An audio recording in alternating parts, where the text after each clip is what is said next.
Seiðr is bonkers. This unit just is absolutely cracked. I love playing with this unit. I've been playing with her all morning.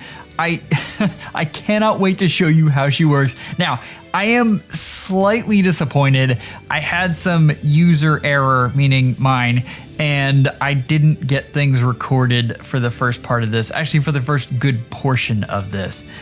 You can see this was actually a really good summoning session that I would have loved for you guys to see.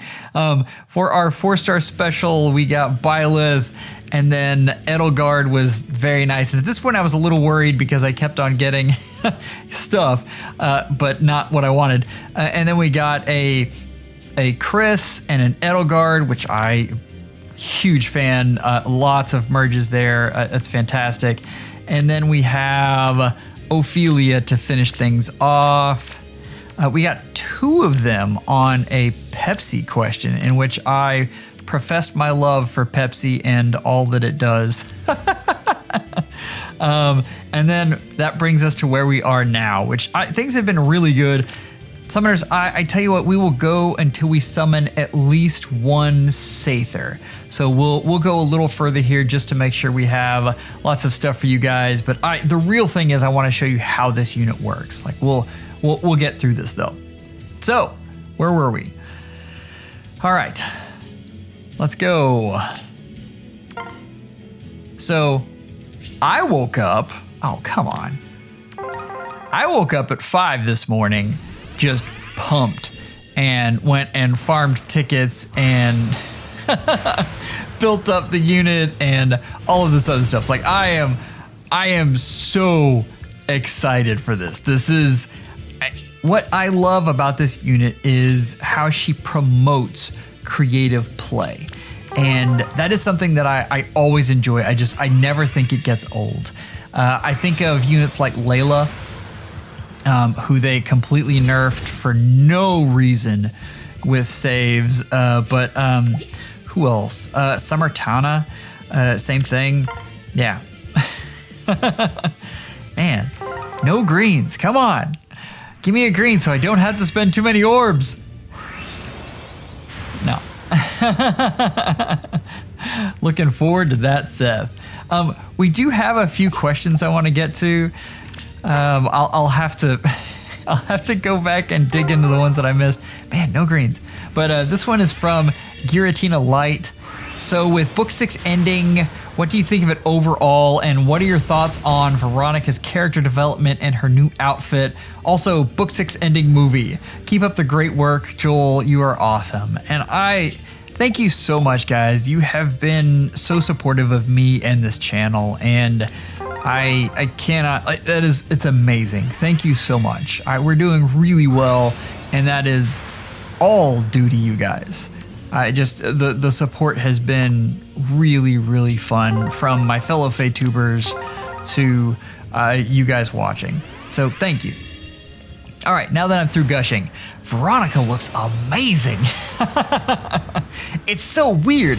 Like we've got this arc where we already know the beginning and a piece of the end, right? I mean, like she very obviously ends up with, oh no, I got excited about Veronica. Dadgummit. Didn't want to spend orbs there. Go away. But yeah, so we know she ends up with Alphonse. Thank you very much.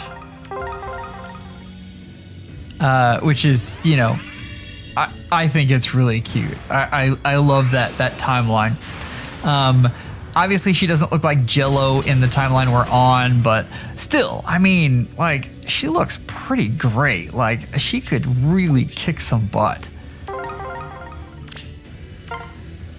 And to see the beginning and the end, and then we see all the things that happen in the middle, I think they've done a good job with that character. But that kind of brings me to the other thing, and speaking of Book 6 and now Book 7, have you guys noticed the story's been getting better? Like, completely unexpected. I did not think I'd ever be sitting here talking about a FEH story being good. And maybe good, yeah, I'd call it good. I mean, I think they've done a really great job. But I look forward to more things like that. Like they've really outdone themselves in as far as the platform and how the game works. But we've always wanted more from the story, and getting it is just that's a neat thing. So that was a very long answer to your question. Yes. Which is a great question. We love that question. We'll go ahead. I tell you what, we will finish out this circle. No blue. We won't. We're not interested in Keldori. But this has been a really good summoning session. But it's not as good as what's to come. So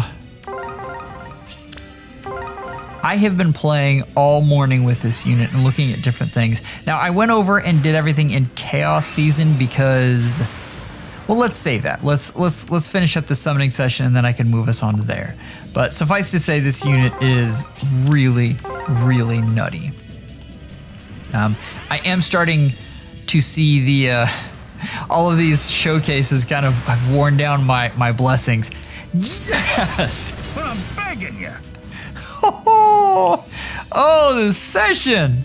Do I get better IVs? I want better IVs. Come on. It's fine. It's fine. I can't complain about this at all. No complaints. But who am I going to give the red tome to? Oh, man. So many choices. All right. Not me stressing out about the luck I had. Okay, we're stopping there. Like, that's fantastic. All right. So let's talk about Chaos Season. And the reason is I am running a little low on blessings. Plus, Chaos Season is something I needed to get ready for. Let's start with this because this is interesting. This is a really common setup you're going to see. And this is the standard warp thing where, basically, Ash sits there and these other units can attack anywhere around that perimeter. And the nice thing about it is it gets to choose. Like, you don't get to pick if you go up against Crom or Byleth or Joshua. It picks for you. So let's look at this a little differently in the lens of Seiðr.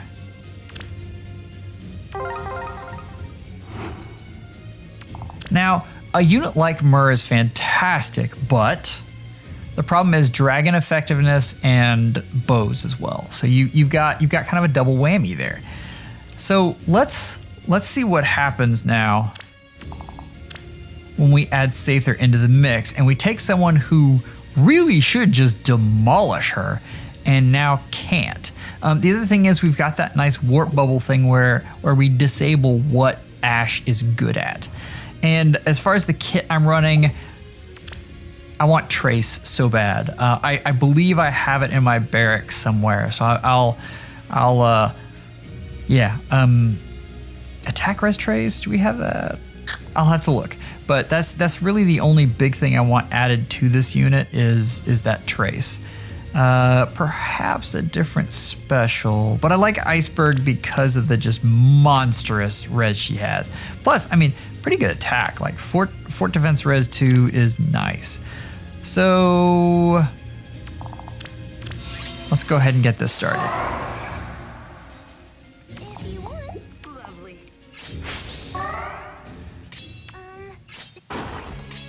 So remember, no warp bubble. So we don't have to worry about getting sniped on the back end here. Let's make sure. There we go. Are we ready? Okay. We see the tick. Held down. Ash has to come out first now. And once Ash goes down like this, it completely derails this entire defense. It's kind of phenomenal. Now Myrrh's on bonus season, which is one of the reasons I'm showing this here. But yeah, this is really neat. So now you've taken what this team does well and you've gutted it.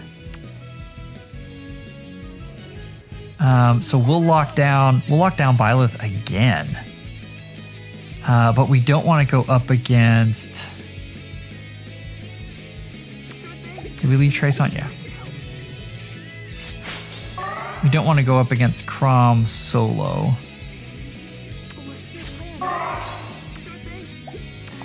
You can move out of the way, you move there. And I haven't fully done this, so Crom might just absolutely obliterate Myrrh here. I don't know. We'll find out. 35, and that gets reduced, so yeah. I mean,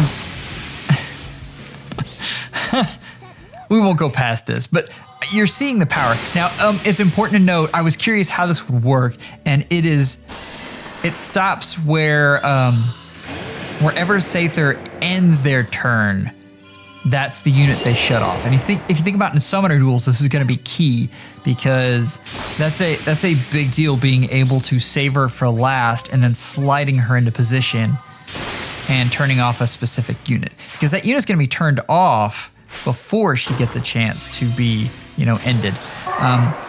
And we'll stop there, but there are 3 units left, and we could easily back out and wait for them to come to us and all of that great stuff. I don't think you guys need to see more, but you're seeing that the whole point of these types of defenses is that you can't choose who you're going up against. Let's talk about this one here, because this is interesting, and we're gonna bring out our boy, the unit that needed the most help in the game.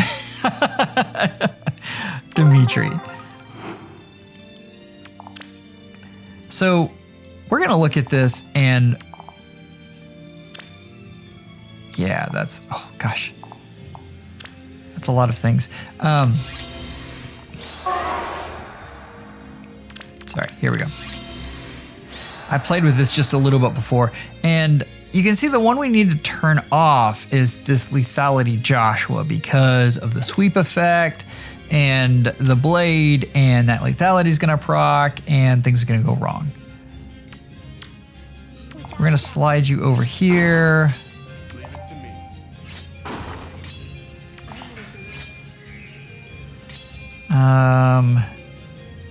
Let's see. Let's just go all out here. I believe this goes well, although I think I had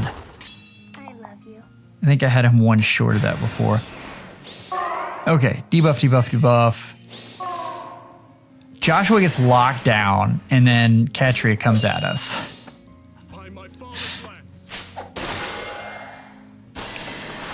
And then we get rid of Peony, because, good times. Yeah, summoners, like, this is kind of neat. Like, and you're gonna have teams that have to now watch who's on their front line, because that unit can just get turned off. Really, really neat deal. Obviously doesn't hit hard enough for Rhea. Questionable decision as to whether I have her as the Far Savior on this, but I think I had reasons, maybe. Joshua gets turned off again. So we're having a good time here. I guess the big problem is we turned null follow-up off. That's okay. Let's back you up, dance you, and go like that.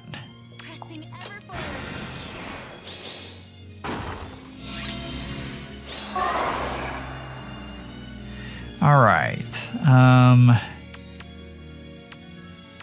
Yeah. And you guys can see I kind of mishandled the way that worked, but this is not hard to figure out at this point if you've got your head screwed on straight and you weren't up at 5 a.m. But that's, I mean, look at that. Here's the thing. Normally with teams like this, you worry about getting pots, but having Seiðr on the team is, I mean, that's so huge for getting pots. Like you literally can wait till What is this? Is this an odd turn? Okay, so this one's an odd turn. Catria will be turned off, and you let people hit you, get a range the next turn, and then turn the unit off the turn after that, sneak around them and grab the pots. Even with Seiðr, because I mean, that is a 3 movement ranged cav is excellent for that. So there's pot grabbing, there's support in the form of turning off follow-ups, like follow-up denial is huge. And then you've got this whole deciding which units you need to take on. And that's interesting. We talk about tanking so far. I want to talk about something a little different here. Actually, I want to try this one out. This is interesting. I haven't tried this one yet, so I don't know how this is going to go, Summoners.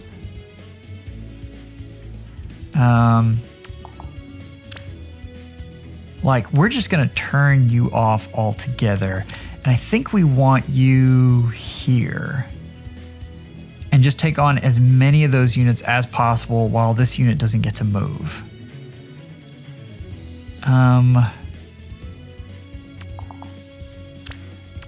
can we isolate you just to make sure no shenanigans happen? Let's do that. It kind of changes the landscape.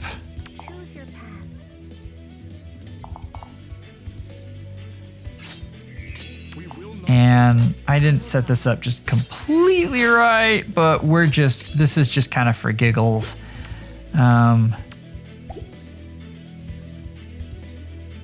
Yeah, like hey, let's just enter. Let's see how this goes.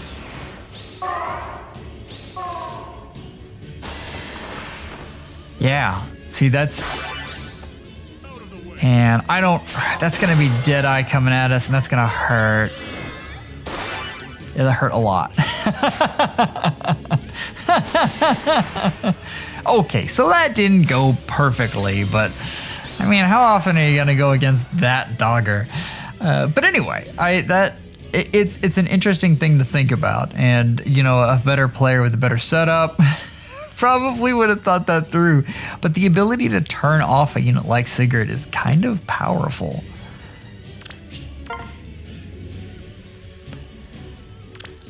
In fact, if one of the things might have been more helpful than even Elimine would have been guard. And so if you have like a Caden back there, that would be interesting. Or even if you had a stance skill on Dimitri. This is what I want to talk about, because this gets more into, like, those other things are interesting. This one, we really get into the mechanics of how this works and some of the neat things you can do. Because up until now, showing someone how to tank better with Dimitri, did we need that?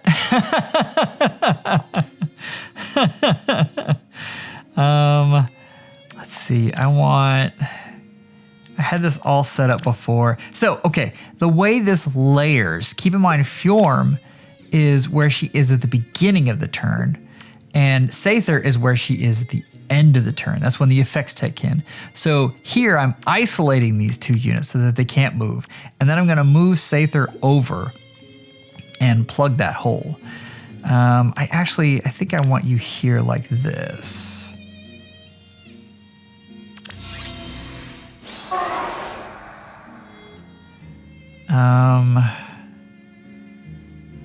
Let's see here.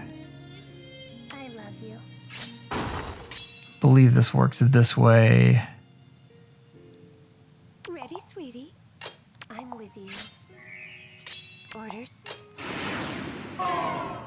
Okay, now there's the question of which unit to turn off, and we obviously want Crom. I need no break. So we're gonna pop that unit over 1. And this just happened. This happened the first time I did this as well. So this isn't so well. Honestly, I forgot which one the traps were which. But because I froze this unit out, that means Leaf doesn't have as much movement, and I can get these units out of the way. And then we're gonna come over here and just sit right underneath Crom.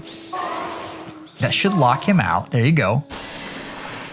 And then, so we've taken the 1 Hardy Bearing unit, and they're just off the board completely. And then Camilla comes in and finishes the job. And this is the discussion about Vantage, right? There are two concerns, and that is any sort of hardy bearing. Obviously, there's the killing power thing, but that can be handled in different ways. As far as hard counters, it's hardy bearing, and it's actually clearing all of the units, period. Just absolutely sweeping. And this fixes that. So now we've got a unit that isn't swept, and Camilla is just going to town here. As far as the next steps you could take, you could just pull all the way back and let Crom do his Crom things.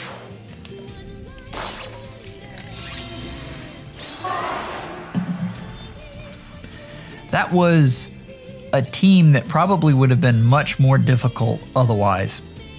And we made it look easy. Like that is that is something. The same goes for these Vantage clears on something like this, where the Vantage unit is out front, or the anti-Vantage unit, I guess, the sweep unit. And I haven't actually seen how this unit does versus this team, so let's make it interesting. I think I want you there. I need you to get all the way over there, so biff, bang, boom. Let's do this way. Okay, something we haven't talked about and something that I ran into. This 51 res is not as much as you think. And we get into this. This is a lower res unit by 30. Let's try to isolate Medius, and I think this works if we do this way. We're just gonna look at the mechanic here. And I need to aggro because otherwise they won't do their thing. We don't want safety fence on is what I'm saying. So safety fence is off, and notice Medius didn't get blocked.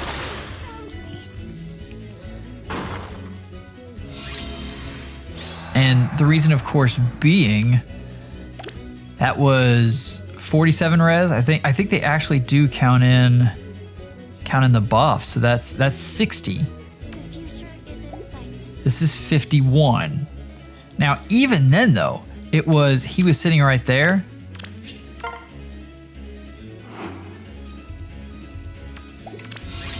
So we were here to start that off. That's 1, 2, 3, 4, 5, 6. 6 spaces times 3 is 18 extra res. So if you're looking at him, I think he ended up at 50. So he has an effective 68 res when looking at the check for future focus. And if you remember, we talked about that in the breakdown of this unit. That would be that's something like. You're gonna have to watch out. Like nukes are gonna be fine, but your higher res units like your Medius and your Rhea just aren't gonna cut it. So yeah, something to watch out for, and it's something that I ran into a couple times. I probably should have shown it on that cav line, but I had to pick very carefully what I was doing and why.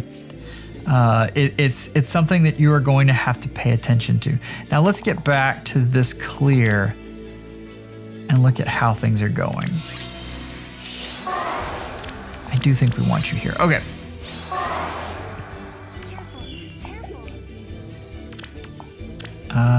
Oh no, I need you over here. Okay. I got it, Summoners, I swear. Let's just break you with him. And I think we want to just, like, that unit's turned off, so let's push all the way.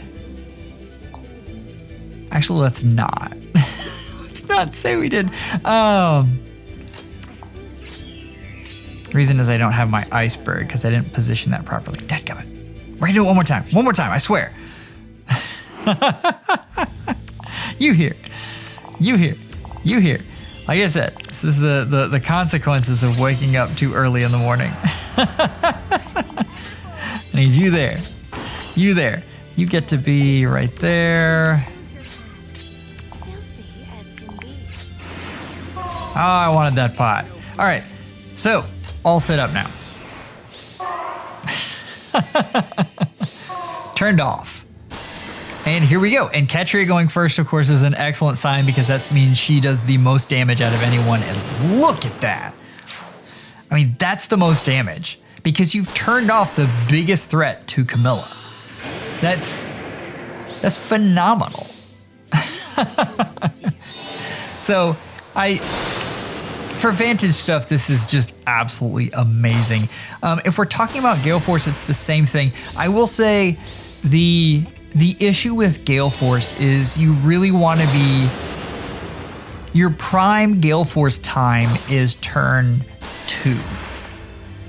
And the reason being you get all of your units set up and then you tally ho and jump in on turn 2, and that's when you activate the units. But if you think about Catria balls, they don't have a high threat range, so you can usually rearrange everyone and set up to get going on turn 3. So that is possible. But I mean, summoners, look at this. This is easy from here on out. Like, this is cake, and we have an easy time getting the pods, and our life is good, and yeah,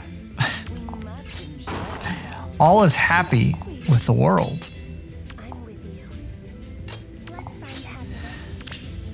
And here what you do is you let everyone come to you. So they did not come to me. But I want to turn off, I guess we can be bold, right? Like, you can sit this unit right there. Orders. Man alive, that is something to get used to. Yeah, that's it. Like, bring it on. This is turn 3, right? Okay. I thought I was going to embarrass myself for a second there. Click. Yes. Oh, okay. And there we have it. Like, that's game. So I think Vantage strats benefit greatly. You can actually see the same kind of thing, and I haven't shown it here, but you can do a very similar thing with hit and run as well, and block out a unit. So you have your hit and run unit, and then you have Fjorm, and you have Seiðr, and you just, what it does is it makes them spread out across the map. I don't think I have a hit and run team set up for this right now, but it's not too hard to extrapolate what that looks like. Gale Force, I don't have a Gale Force team set up on this right now. I was trying to get that going this morning and I just ran out of time, so my apologies there. But summoners, this is really fantastic. I know I say really a lot lately and I'm not sure why, but this is really great. So be on the lookout for different things you can use with different units. I absolutely love the creative play that this unit allows you. It is to be seen whether this unit is actually busted or not. The one other thing is, I didn't show that here either, but in Summoner Duels, I think this unit is really fantastic. Being able to turn off a unit like that. Understand that the Summoner Duels maps are bigger, and so that res is going to be even more important. Like, you're really going to want to res Boone. That is, you're going to want to go all in on that res. It is very, very important. I have Fort Defense Res 2 because I was running Elimine, but clearly this is a Phantom Res unit. And did you guys ever think that Phantom Res was going to be as incredible as it was? I didn't. So if you're curious about Gale Force, and in particular, if you're looking at Raphael as one of your Forma targets, you should definitely go look at my last Forma Pick Me video with Raphael. It has a great rundown of a good Gale Force team in there, and you could very easily see how Seiðr works herself in there, no problem. Summoners, take care and schedule an appointment with your FEH just real soon.